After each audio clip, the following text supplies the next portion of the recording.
Então, essa é a segunda parte, é a segunda aula do mini curso um universo superfluido, do mini curso oferecido pela Cosmos CBPF e pelo professor Global. Peraí, eu tenho que tirar a tela cheia e colocar a apresentação. O que está dando? Tá, mas eu quero uma apresentação maior aqui. Então, nós vamos agora, nós já gravamos a primeira parte, esta é a gravação da segunda parte, com o título Turbulência Quântica.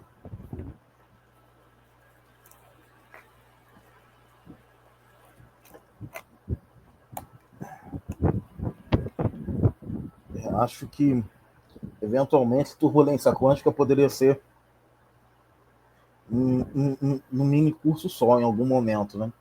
Então, esse corresponde ao capítulo 2 do livro do Gerson Huang, Universo Superfluido. E eu estou mostrando nessa figura aí redemoinhos, né, vórtex, tornados, que acontecem na superfície, próximo à superfície do horizonte de um buraco negro. Há alguns estudos acontecendo hoje em dia com esse tipo de sistema, que é mais um ponto em comum, mais um ponto de encontro, mais um sistema que corresponde a um ponto de encontro de fenômenos de gravidade com fenômenos gravitacionais, sistemas gravitacionais com sistemas quânticos, né? Então, eu vou abordar primeiro nessa aula a dinâmica de vórtex, a reconexão de vórtex, turbulência quântica propriamente dita. Depois eu vou fazer a equação de Wien e a teoria de cordas para vórtex quantum relativísticos. Vamos então. Eu ainda estou com... espero que o som esteja ficando bom, porque eu ainda estou com limitações vocais. Estou mostrando aqui propriedades... exatamente.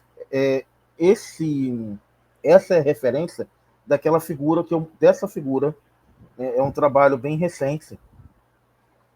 Esse trabalho saiu em 25 de junho de 2022 no Europhysics Journal Press.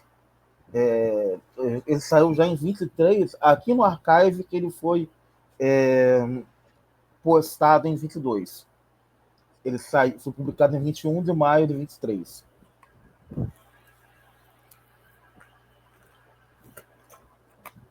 Então vamos lá, antes que a minha água acabe.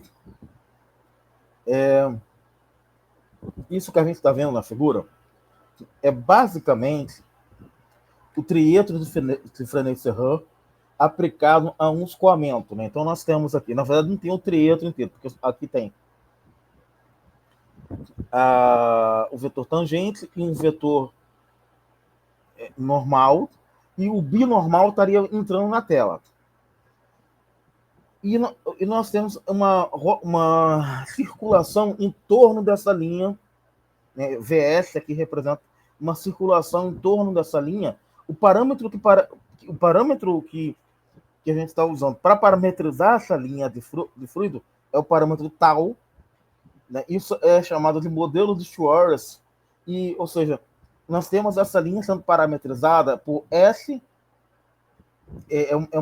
ela é descrita por uma função que é parametrizada por dois parâmetros, que é S, que é T e tau, né? Onde o tau é o comprimento da linha e T é o tempo.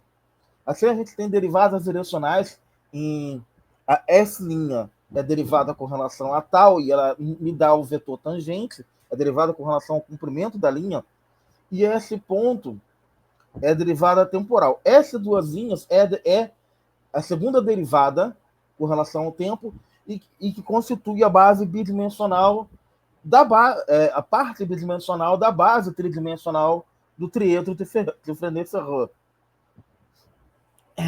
Assim, a gente define que o raio de curvatura dessa região aí é dado pelo módulo pelo inverso do módulo do vetor S duas linhas. Então, assim, se esse vetor, se esse vetor vai para zero, nós temos um módulo infinito, um raio infinito. E, ou seja, aí a gente teria uma reta. Se o raio vai para, se o raio, por outro lado, vai para o infinito, o vetor vai para zero, isso eu já falei. Se o vetor vai para o infinito, o raio vai para zero. Beleza. Então,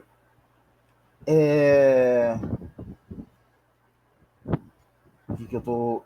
Sim, retomando aqui. Eu retomo a parametrização do Ossange, que eu expliquei na aula passada, né? Sendo que aqui eu vou. Falei bastante na parametrização do Ossange na aula passada, mas eu acho que aqui é que eu vou esmiuçar um pouco mais, né? Porque essa parametrização, eu estou circulando, eu estou estudando a circulação desse vetor VS em torno da minha linha de fluxo. Só que a existência da minha linha de fluxo, ela configura um defeito topológico. Então, esse espaço do meu circuito C, a qual VS é tangente, ele não... esse espaço que está incluso, ele não é um espaço simplesmente conexo, ele é um espaço multiplamente conexo. Então, um vetor com um perfil do VS, que é um perfil de um vetor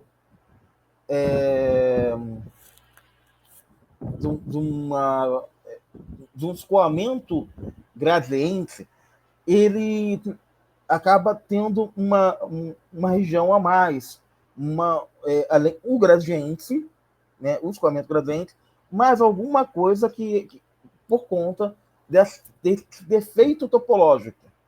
E assim, nós aplicamos a quantização do Ossange, a gente retoma um campo vetorial conservativo no limite no estado fundamental, quando nós não temos esse vetor,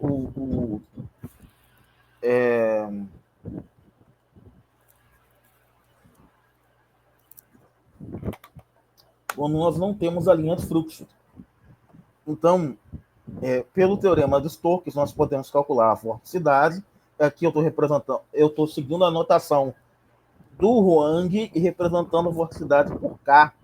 Normalmente, em outros livros, a vorticidade é representada pela letra W. Então, que na verdade é uma densidade de vorticidade, ele é não nula unicamente na região do vórtice. Então, eu tenho ali um delta de densidade de vorticidade, né? Como eu estava justamente dizendo, especificando, que esse vetor ele é proporcional a algum tipo de gradiente de um campo escalar. Então, onde φ é uma fase não contínua. Assim, nós temos que um loop fechado ao redor da linha, ele não é zero. Então, nós temos um espaço, acabei que eu já tinha explicado isso, né? Não simplesmente conexo.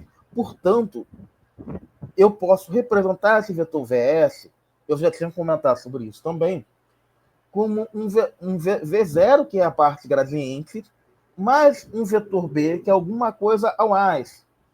E esse vetor B, a gente vai convencionar. Então, quando a gente tira o rotacional de V0, que é o vetor gradiente, é zero.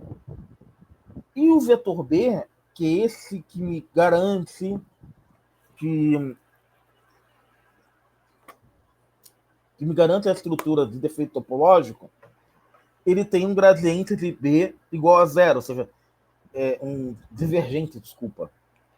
Em certo sentido, esse vetor tem características de um campo magnético.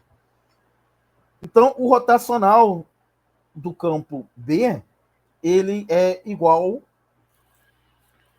à vorticidade, que corresponderia a uma corrente de campo, né? Então, e esse campo B que eu estou estabelecendo, ele pode, como ele tem todas as propriedades do campo magnético, ele pode ser descrito exatamente por uma lei de Bohr-Sava, né? Essa lei é uma lei, nós temos o vetor R, um diferencial da linha, né, que S1 menos R corresponde justamente à posição da linha em cima da linha de fluxo, menos o raio, menos a distância entre a linha de fluxo e o ponto de interesse. Assim, nós temos aí a linha de fluxo representada com vetores normais a ela, né?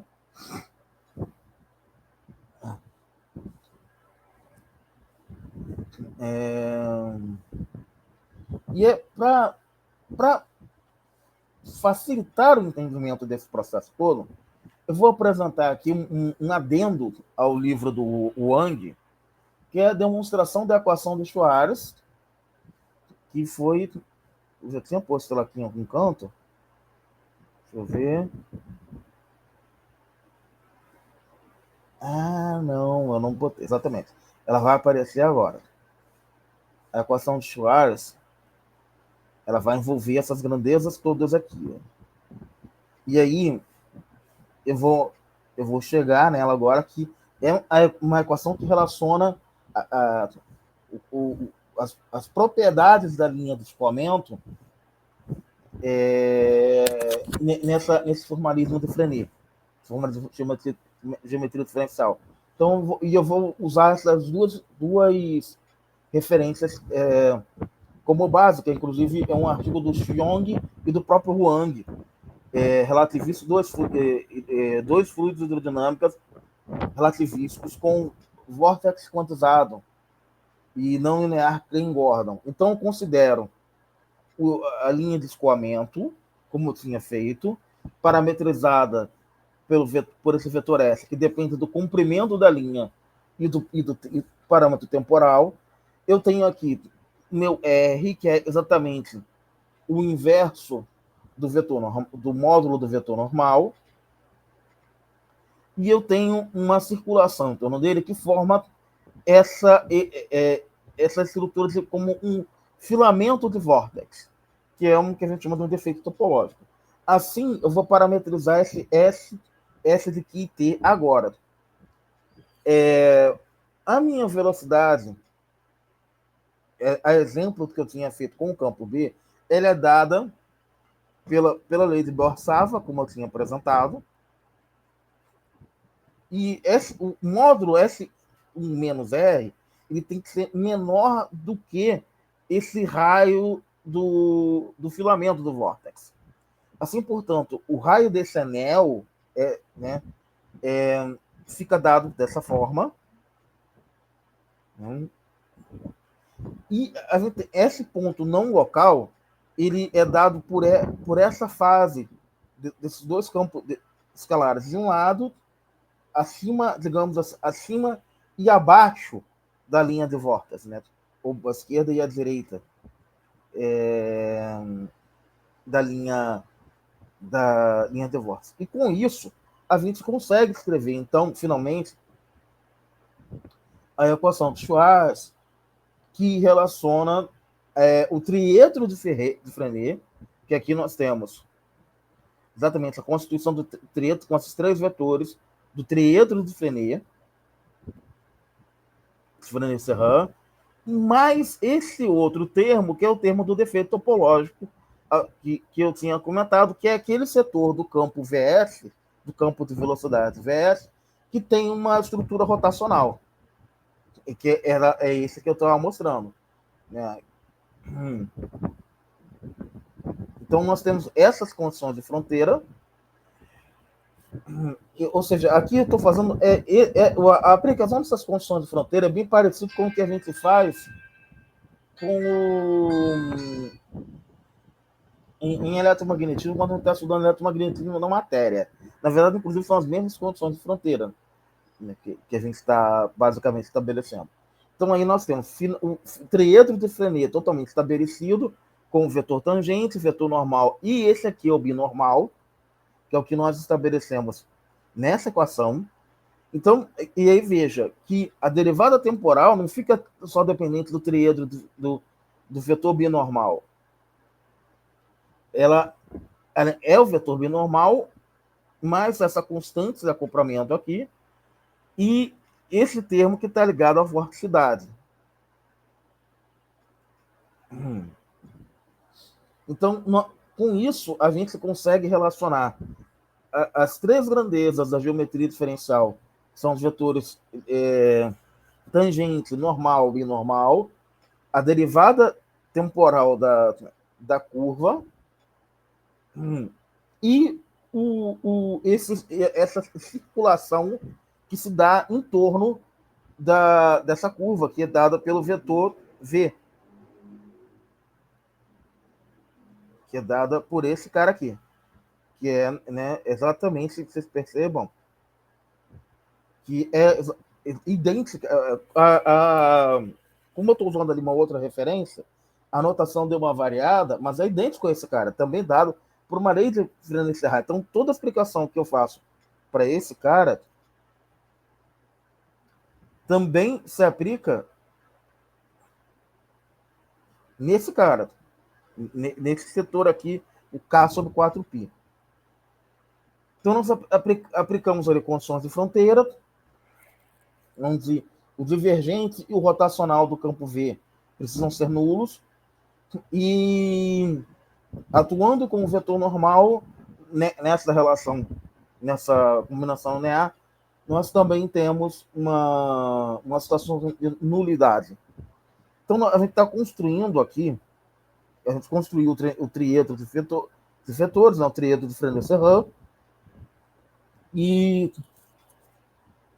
com isso, a gente está construindo uma estrutura, um elemento não local para uma superfície, para um ponto na superfície SB, né?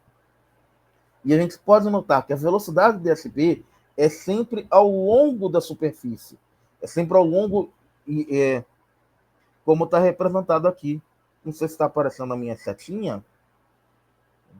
Então, isso tudo está descrito, né, nessas referências que eu estou sinalizando, que lidam com condições de fronteira. Então, finalmente eu escrevo aí a equação de Schwarz inteira. Essa é a forma como nós demonstramos. Acabou a minha água. Como nós demonstramos a equação de Schwarz. Né?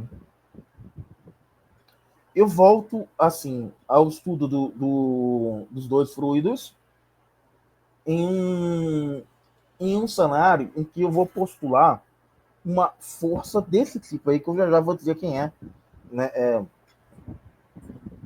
Que está intimamente relacionada com essa estrutura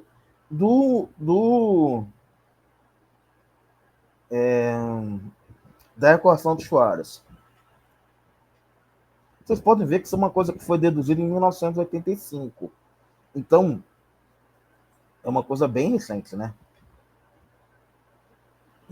Bem e tal. Então,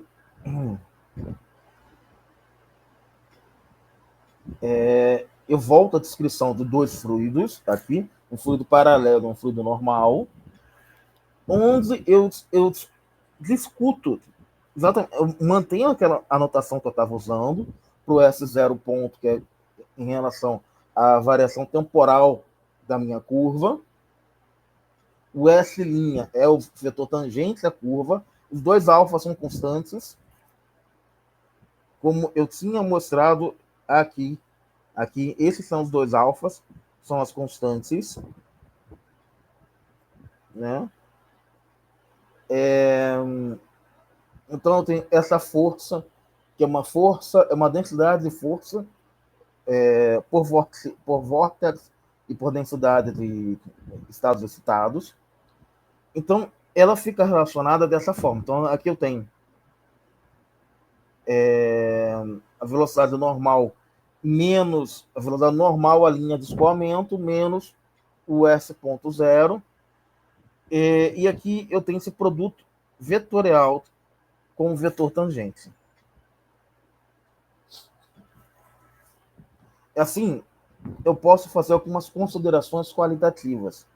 O movimento instantâneo de um dado ponto em um vórtice, ele é dado agora por esta equação, que é a equação de Schwarz. E assim a gente pode reduzi-la a este termo.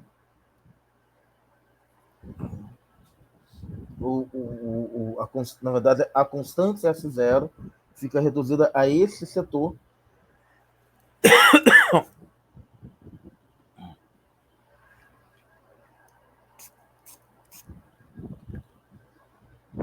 que é o primeiro setor que eu fiz essa dedução aqui. Aí, esse setor aqui, esse que está em cima, embaixo está o setor do vórtice e as duas velocidades do campo que circula. Eu fico fazendo o gesto e o gesto não aparece na câmera, né?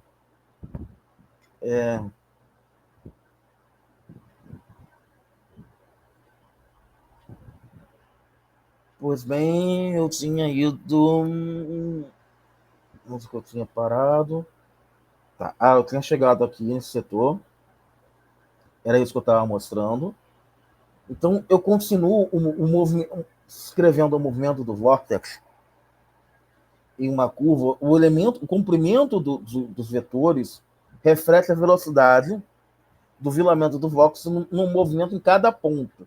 A velocidade instantânea, a velocidade tangente é dada. Então, assim, a gente tem a equação de Schwarz dada, que relaciona todos esses parâmetros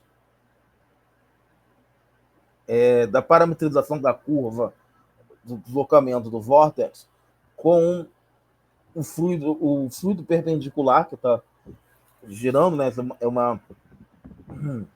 Que está em torno dessa linha de vórtice. Ou seja, essa linha de vórtice seria como uma mudança de fase, um estado excitado do próprio fluido, que no caso é Hélio 4. E então, nós teríamos Hélio 3 em volta da linha de fluido.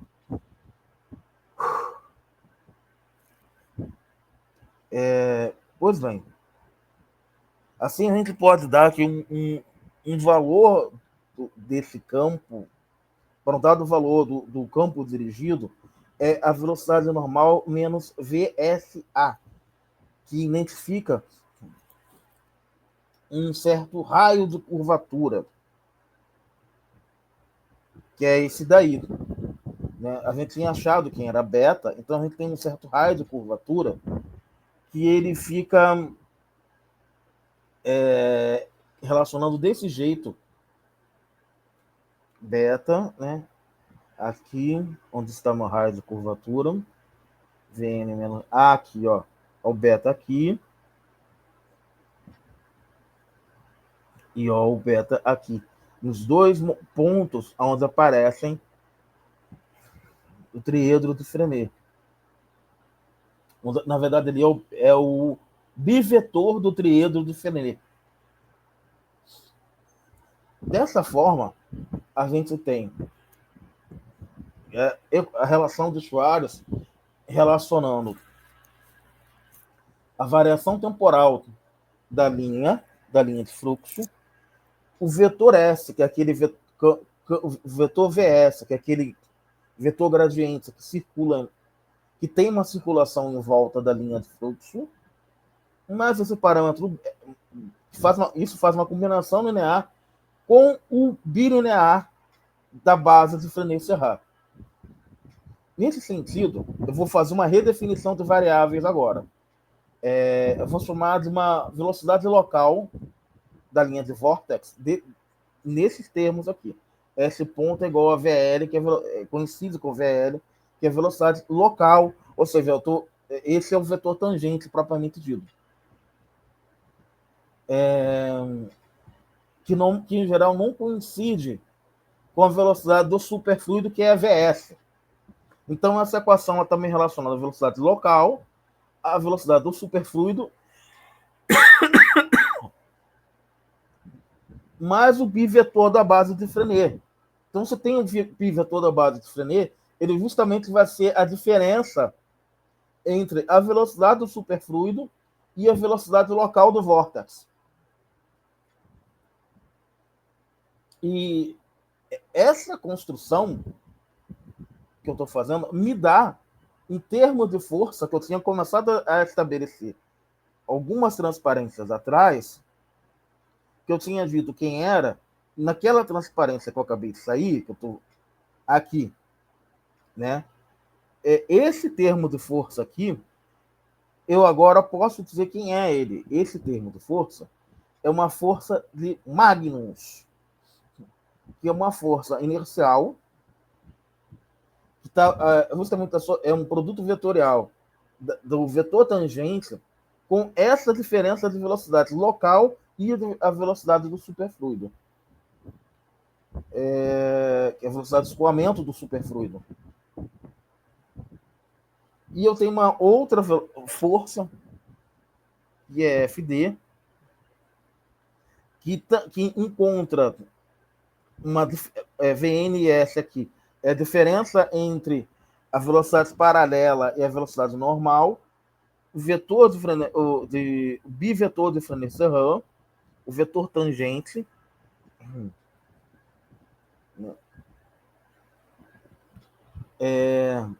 eu tenho alfa, que eu tenho alfa linha, aqui é a mesma estrutura, com a diferença.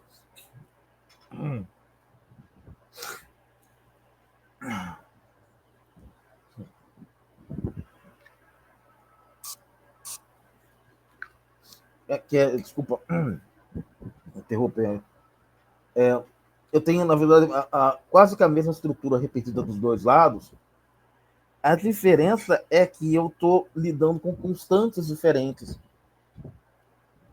Então, isso aqui é uma força típica que tipicamente aparece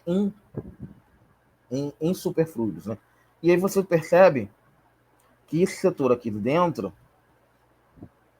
está relacionado à velocidade local menos o fluido de Frenet-Serrin. Como eu tinha dito, não? VNS é igual à velocidade normal menos a velocidade do superfluido.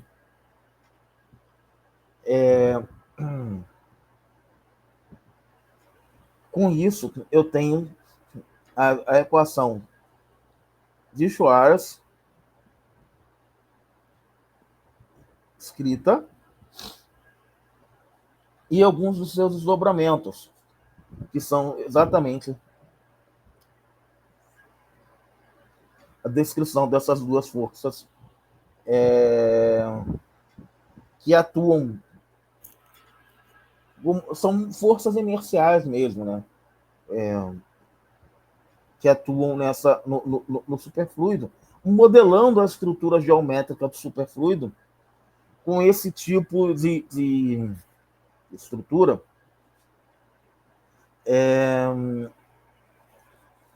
Esse tipo de anel, às vezes deformado, né? Você tem uma estrutura topológica muito interessante ali, que permite que, às vezes, esses anéis se reconectem, né? Eles se quebram em alguns pontos, mas, às vezes, nós temos a reconexão deles. E isso acontece muito, e um bom exemplo disso são as tempestades de reconexão do vórtex, que é regida por essa estrutura matemática que eu estou descrevendo, são os flares solares. No Sol, nós temos esses vórtices aparecendo, e quando o campo rebenta, a gente tem a reconexão do vórtex, e isso gera uma tempestade solar, que e a ejeção de matéria.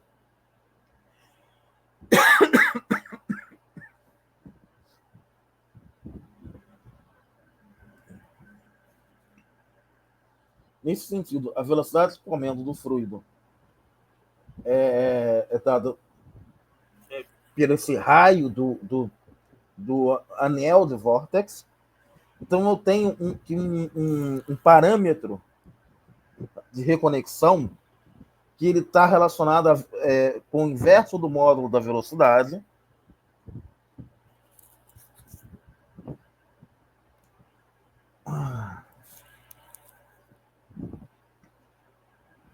E esse L corresponde a alguma coisa que é muito similar a um livre caminho médio.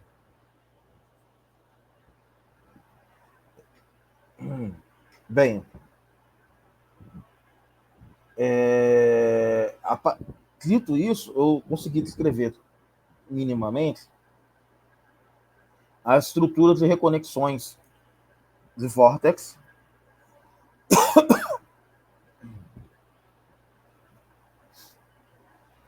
e a partir de agora eu vou edificar vórtex quânticos relativísticos via uma teoria de supercordas. Para isso, eu parto dessa lagrangiana. Nós temos aqui um termo cinético para um campo escalar e um termo de potencial, que eu já vou dizer quem é. Dessa lagrangiana, nós chegamos em uma equação de onda que tem uma fonte que é a derivada desse potencial.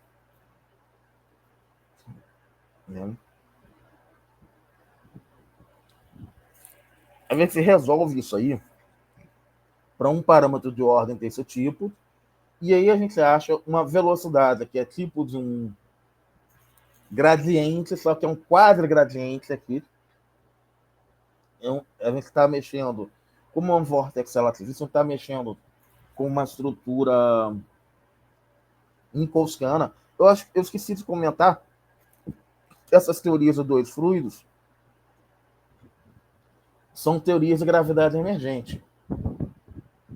Né?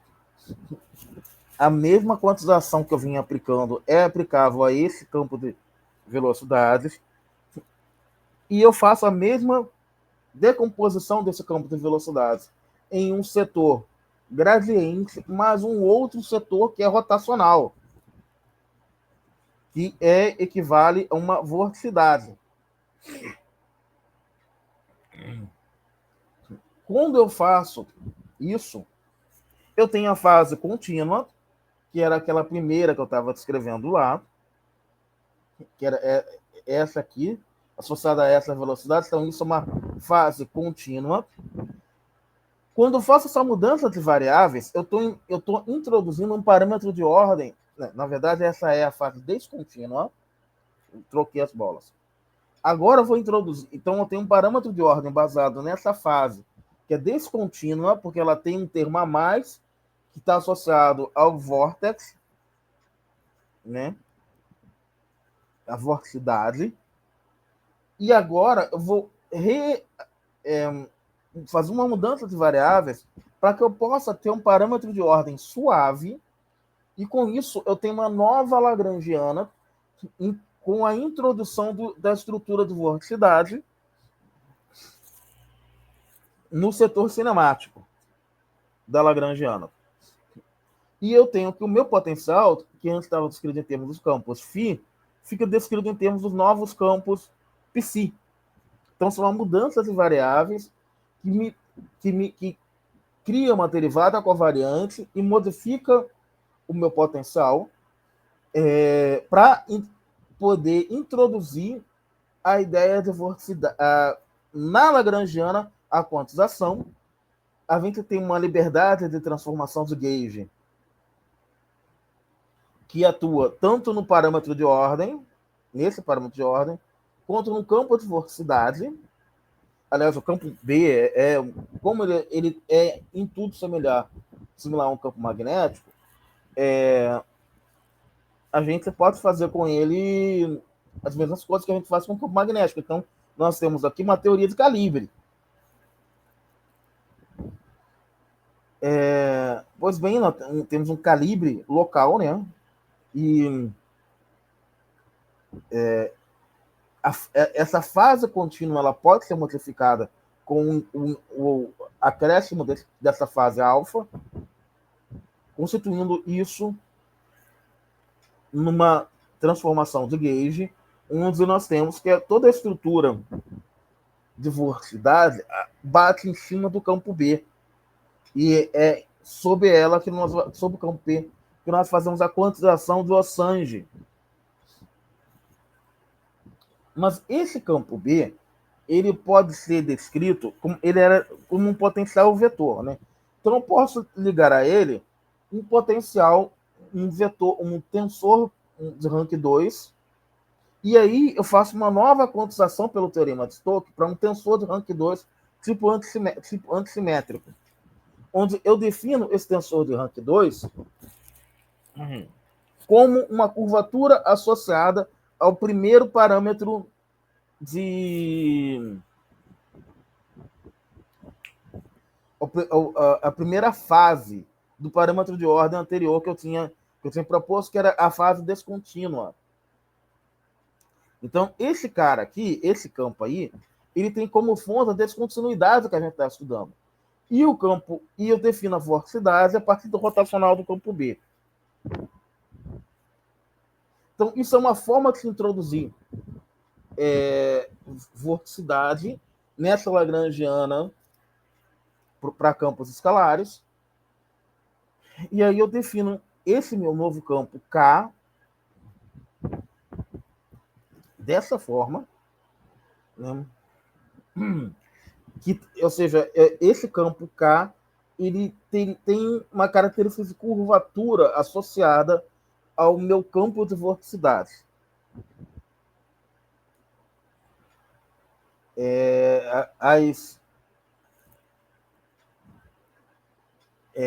As grandezas ligadas à vorticidade tem essa relação, ou seja, que eu tenho a vorticidade, a parte temporal da vorticidade B0 associando com o vetor velocidade, parte temporal do campo B associando com a parte espacial do vetor velocidade, do vetor vorticidade.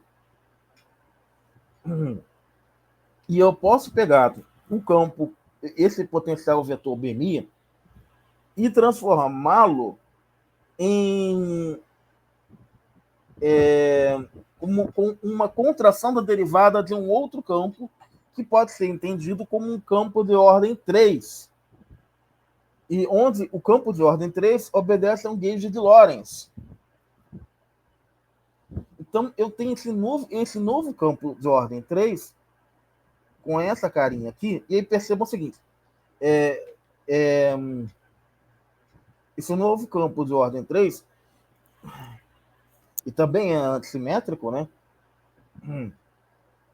Ele está correspondendo a um tipo de antissimetrização do sistema, e ele é um campo associado a uma ação complexa de campos escalares, que são dadas dessa forma.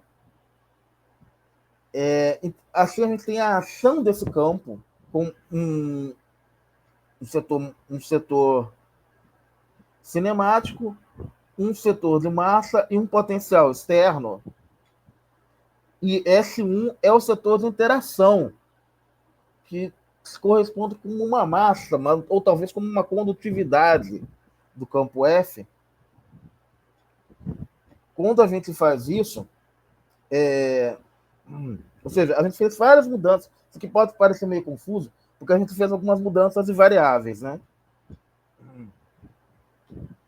Então, quando a gente chega nessa ação aqui, opa, cadê? Ah, tá. Então, quando a gente chega nessa ação, a gente está transitando entre esses dois limites. Contínuo. Ué, o que houve?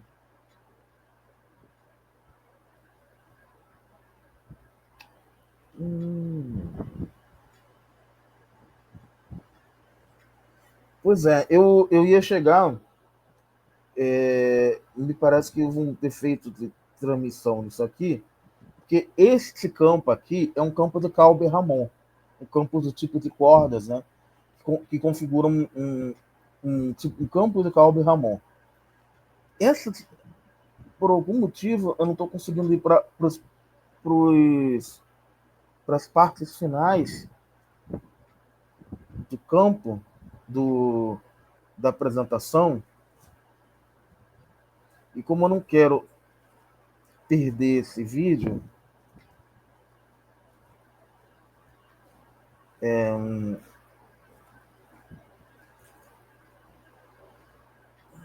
vou ter que que abrir o livro. Onde ele está?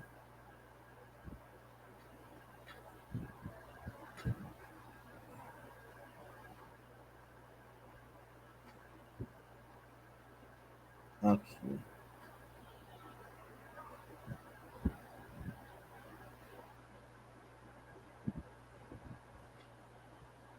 Então vou ter que abrir o livro para mostrar essa parte final.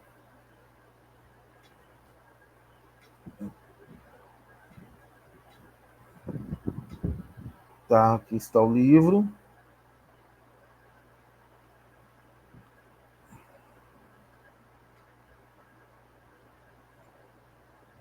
Então,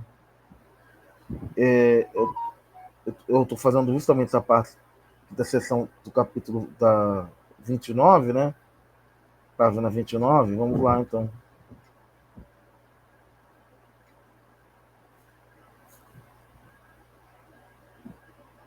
Isso aqui tudo eu mostrei. Critérios de Landau, fui lá na primeira parte. Né? Foi na aula anterior. Tá?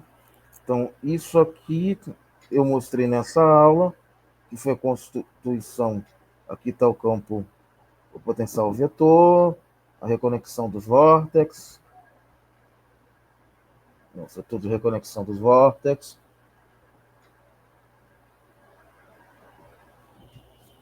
Equação de Wien, que eu apresentei sem fazer melhores explicações. Agora entra a parte da teoria de cordas e um campo quantizado no relativismo. Então, eu mostrei essa equação não linear de Klein-Gordon aqui, fiz toda essa construção, comentei sobre isso, comentei sobre a fase, essa fase aqui, 2.17 eu escrevi, que é a fase que ela é descontínua. Depois eu faço a mudança para a fase contínua, onde eu separo de um lado a vorticidade e do outro a fase contínua. Então aí eu tenho o meu campo contínuo e a minha lagrangiana fica então descrita como uma derivada covariante que está atuando num campo contínuo mais um termo e essa derivada covariante ela é a mesma derivada que agia anteriormente, mais em termos de vorticidade. Então, posso fazer uma transformação do calibre que tanto atua no campo B, que é nesse potencial vetor, como atua no campo contínuo, na fase contínua.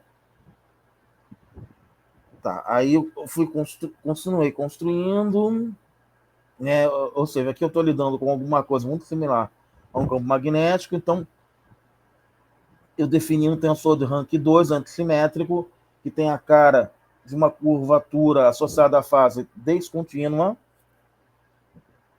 e pois bem, o tensor não nulo, assim, eu faço uma generalização covariante para a vorticidade, que é essa aqui, que é essa 2.27, e essa generalização covariante da vorticidade, ela me sugere que eu posso construir alguma coisa que seja mais genérica, utilizando as propriedades de antissimetrização. E isso me dá esse tensor 2.29,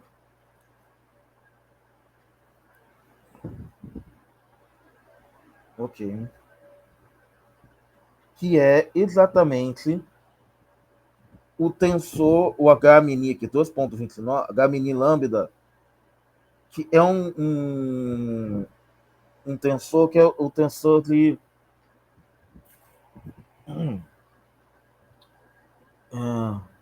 Cauchy-Ramon, o setor de Cauchy-Ramon. Né?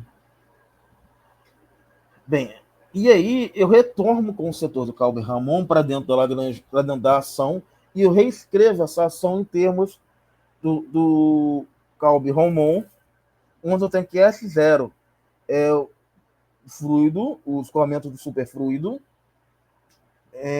e os objetos bimini são objetos do tipo cordas cósmicas. Né? Eu já tinha alertado um pouco para isso, para que a vorticidade 2.27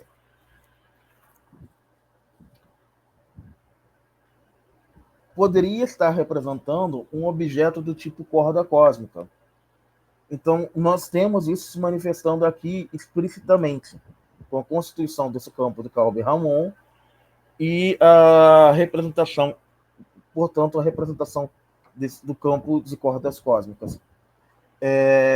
Bem, eu agradeço a todos que assistiram e a oportunidade que o professor Lael deu. Nós continuamos na próxima com o dispositivo de Higgs.